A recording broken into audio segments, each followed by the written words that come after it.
Kasi maraming mga nagtatanong kung ano daw ba ilalagay nila, pipiliin nila na industry, furniture ba, electrical, or food industry, mga ganon. So far naman guys, halos lahat naman sila, mabilis naman sila na hire. Mas malakas pa sa company namin yan. Ayan o, ayan o, ayan o, yan. Sino nakakalala dyan guys? Ito yung asong hindi marunong tumahol dati, diba? Yan o. Majority ng mga sinabihan ko ng furniture company yung piliin nila, furniture industry, eh maganda yung napuntahan. So,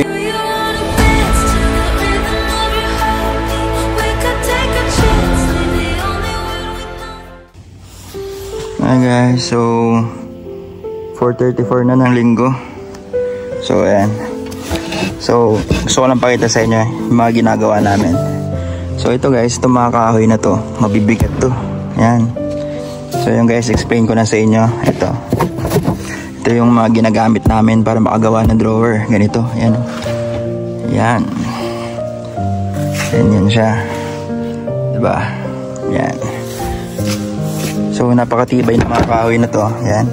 Ayan o, dami yan. Isang set. Ito yan. So para magawa mo yan, kailangan marunong ka gumamit nito. Ayan o. So yan, ingatan dyan, delikado yan. Yan yung bala nya. Ayan. Ayan. Ito naman yung pandikit. Ayan. Ayan o. Ayan magagamit dyan. Ito yung pangsapin. Yan, doon naman sila amo. Ito guys. Ito naman yung ginagawa kung saan to. Ito, yan o. Grabe, bigat nyan. Bigat nyan. Pag naipit kamay mo dyan, ganito mangyayari sa'yo. Yan, sakit yan. So dito yung nilalagay o. Yan. Ito rin yung mga ginagamit. Yan. So kahit hindi ka marunong nito, matututo ka. Ayan. Ayan. Ayan yung amin. Diyan nakapwesto si amo. Nilalagyan niya ng ganito. Ayan.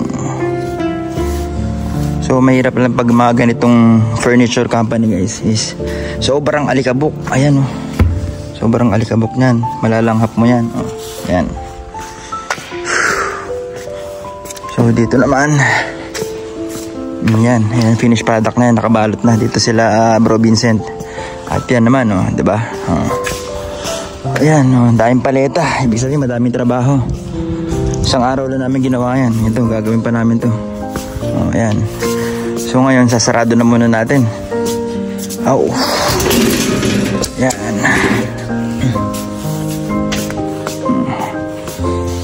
Oh, patayin natin yan. Oh.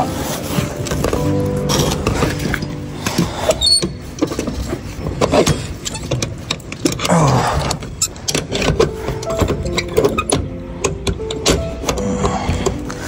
So guys, yun yung labas.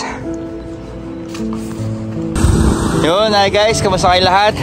So today po is Sunday at kakalabas lang po natin ng trabaho. So 4:30 at nairaos na naman natin na isang linggo na walang pahinga. So ito lang yung pinakapahinga natin, 4:30. So dito na tayo nag-intro sa labas guys. So gusto ko lang pakita sa inyo yung labas. Ayan, napapalibutan kami ng mga bundok at tuyo na mga dahon. Ayan, dati ito palayan to, pero syempre winter na, na-harvest na yan. Ayan guys. So marami nagtatanong guys kung maganda daw ba ang furniture company. Syempre sasabihin ko guys is maganda para sa akin, 'di ba? Kasi maraming mga nagtatanong kung ano daw ba ilalagay nila, pipiliin nila na industry, furniture ba, electrical, or food industry, mga ganon. So marami kasi yan guys, iba-iba. So ang masasabi ko lang, hindi porket pinili mo yung furniture company is exactly na doon ka na mapupunta. Pero para sa akin ha, in-advise ko dun sa mga followers ko na naging kaibigan ko na, ayan, furniture company or furniture industry yung ilagay nila. So far naman guys, halos lahat naman sila, mabilis naman sila na hire. Pero syempre hindi ko alam kung dahil nga doon. Pero siguro factor, di ba? Gulo, di ba? Siguro malaking factor din yung guys. Kasi syempre dito sa lugar namin is majority ay furniture company. Gaya nito guys, factory to ng furniture, mga sirain, mga kahoy. Furniture company, Tapos paggawa ng Tianggap, Daimaru, Textile. Ayan. Dito sa palibot, yan lang yung mga company dito. Ito guys, oh. Tulad dito guys. Ito yung lugar namin is talagang majority dito is furniture. Yan, dadaanan natin yung company na yan. Mas malakas pa sa company namin yan. Ayan oh, ayan oh, ayan oh. Yan. Andyan sila Bro Rem. Yan. Isa rin sa mga inspirasyon niyan guys, si Bro Rem.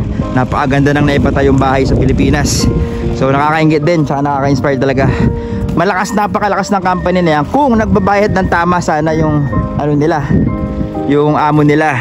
Tapos yun naman yung company namin, dating company namin yan. Ayan o, yan. Yan, Yesu Wairu. Yan, sa Enchimda yan. Tapos yan naman, pupuntahan din natin yan. Ayan, bakante pa yung company na yan. Pero meron mga lilipat dyan na mga ibang lahi. Pero furniture company din doon. Gaya nito guys, so tinan nyo. Oh, diba?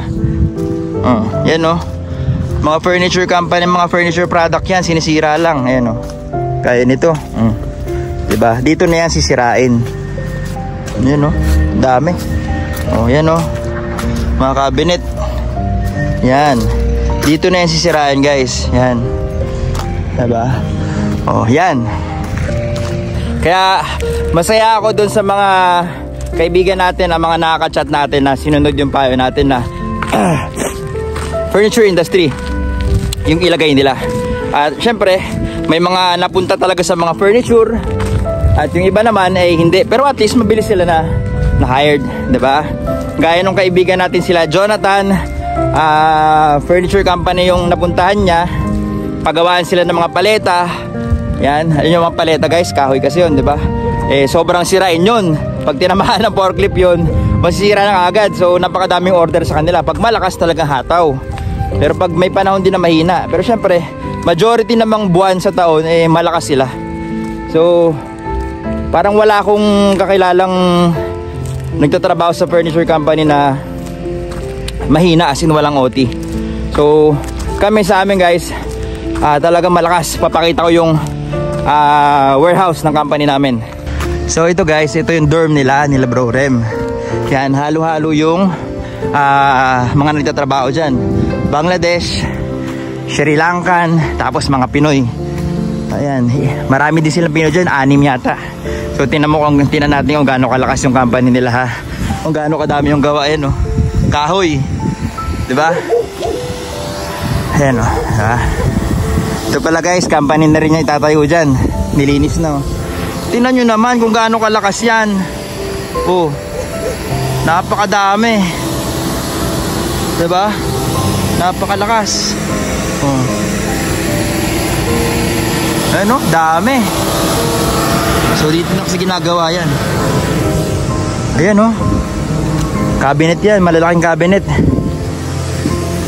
So doon naman tayo sa warehouse ng company namin guys, para makita nyo, para may idea kayo at least, diba? Alam nyo na isa sa mga pinakamalakas na industry dito ay ang furniture company. Hindi lahat ha, hindi ko nila lahat. Meron naman sigurong ilan na talaga mahina, hindi ko alam. Siyempre, pero yung base lang dun sa alam ko, diba? Hello. Yan, tira nyo guys oh, diba? Baka dito yung future company nyo, kaya relax na kayo mga nasa Pilipinas. Tinatayo pa yung company na kukuha sa inyo, diba? Tsaka pag dito kayo napunta sa Puchon, Songsunro, paligid niyan, bundok, napakaganda guys. Malayo tayo sa gastos, diba? Taxi lang magastos dito kasi syempre mag-grocery ka. Pero kung kaya mo mag-bike, mag-bike ka. So welcome po sa ating pinaka main factory. Yan. Yan guys. So tour ko kayo dito. Yan. Grabe, may pasok pa rin sila. Ibig sabihin ng madaming paleta, madaming gawa, diba Mokdong eh? Sit down, sit down, sit down, sit down, sit down, sit down, sit down. Hi ka muna, hi ka muna, hi ka muna.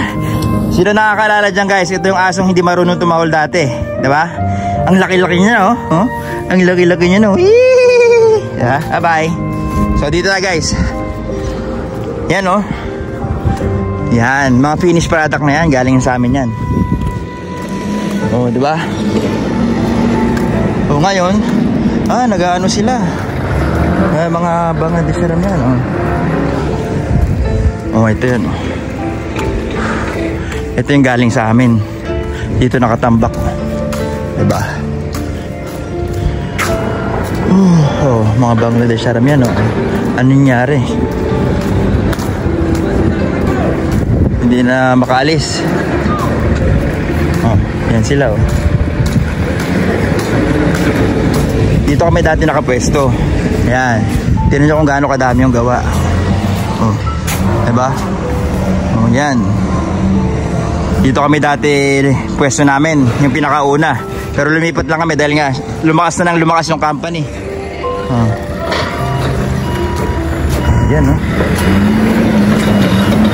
Ano, ah?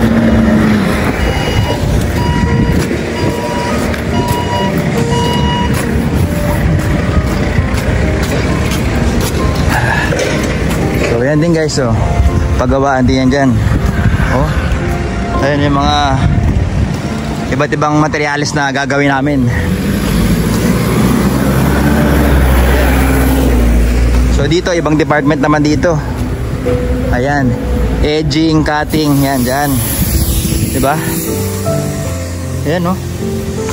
So ito, yan, isa sa mga ano to, product namin, beds, yan, foam. Yan, no, foam. Diba? Yan, mga foam yan guys. Ang dami, talaga sobra. Oh, yan. So tingnan nyo yung paligid. Ayan, oh. Yan, 'di ba? Maliit lang pero hataw. 'Di ba? So yan, anong basa niyo diyan? Anong basa niyo diyan? Paki-comment naman. So ito yung dorm namin, guys. So dito, papakita ko pala sa inyo. So pakita ko lang sa inyo guys yung sa likod. Ayan. Grabe kung malakas yung OT namin. Mas malakas yung OT nila ngayon. Ayan. Sa kanila kasi nanggagaling yung mga ginagawa namin. Ayan. So dito guys, yan. Ito yung basurahan. So yan, ito yung basurahan. Dito ka makakakuha minsan ng mga ayos pa. Yan, tulad nito. Tingnan nyo naman to, oh. Diba? Ito upuan, ito. Ayan, oh. Ito, oh. Tulad nito. Kukunin natin to. Foam to, oh. Diba? Diba? Yan, dito ka makakakuha ng mga pwede pang gamitin. Ito, ganda, diba? So, yun lang. So, ito yung paligid natin. Ayan, oh. Yan, furniture company din. Kita nyo yan, guys. Kita nyo yan? Furniture company din. Puro kahoy. Yan. Dito naman, tela. Furniture company din yan. Napakadami. Diba? So yun lang guys. Kung maniniwala kayo sa sinasabi ko, baka sign na to na piliin mo yung furniture company. Nasa iyo, ha. Bahala ka. Diba? Pero majority ng mga sinabihan ko ng furniture company yung piliin nila, furniture industry, eh maganda yung napuntahan. So yun lang. Good luck.